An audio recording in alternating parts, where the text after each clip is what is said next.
ప్రధానమంత్రి నరేంద్ర మోదీ ఇవాళ ఒడిశాలో పర్యటించబోతున్నారు. ఆ రాష్ట్రంలో బీజేపీ ప్రభుత్వం 2 ఏళ్లు పూర్తి చేసుకున్న సందర్భంగా రాష్ట్రపతి ద్రౌపది ముర్ముతో కలిసి వార్షికోత్సవ వేడుకల్లో పాల్గొంటారు. ఈ టూర్లో భాగంగా 47,600 కోట్లకు పైగా విలువైన పలు అభివృద్ధి మౌలిక సదుపాయాల ప్రాజెక్టులకు శంకుస్థాపనలు చేసి ప్రారంభోత్సవాలు చేయబోతున్నారు.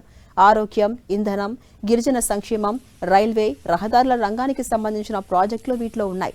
మయూర్భంజ్లోని రాయరంగపూర్లో నిర్వహించే ఒడిశా ప్రభుత్వం వార్షికోత్సవం కార్యక్రమంలో రాష్ట్రపతి, ప్రధాని పాల్గొంటారు.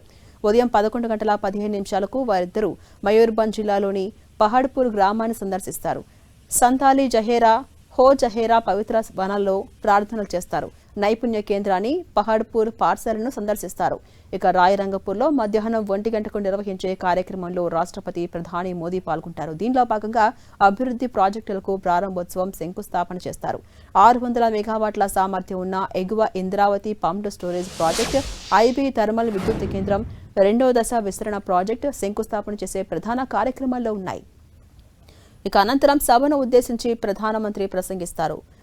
జార్సుగూడ జిల్లాలోని లఖన్పూర్ వద్ద Bharat coal gasification and chemicals limited ప్రాజెక్టును కూడా ప్రధాని మోదీ శంకుస్థాపన చేస్తారు. ఇది దేశీయ బొగ్గు వనరుల స్వచ్ఛ వినియోగాన్ని ప్రోత్సహిస్తోంది, దిగుమతులపై ఆధారపడటం తగ్గిస్తుంది. ఈ ప్రాంతంలో నూతన పారిశ్రామిక ఉపాధి అవకాశాలను కల్పిస్తుంది.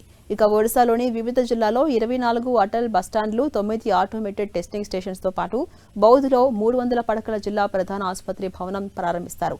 నేషనల్ హైవే 57 పై Nayagarh town bypass, Kusumi smart irrigation ప్రాజెక్టులో భూగర్భ పైప్ లైన్ భాగం, Jakapura, Jajpur, Keonjhar road, Baitarani road multi tracking project, Hindol road Maramandali multi tracking project, రాయరంగపూర్లోని క్రీడా సముదాయం, గిరిజన పరిశోధన కేంద్రం మొదలైనవి ప్రారంభించబోయే ముఖ్యమైన ప్రాజెక్టులలో ఉన్నాయి.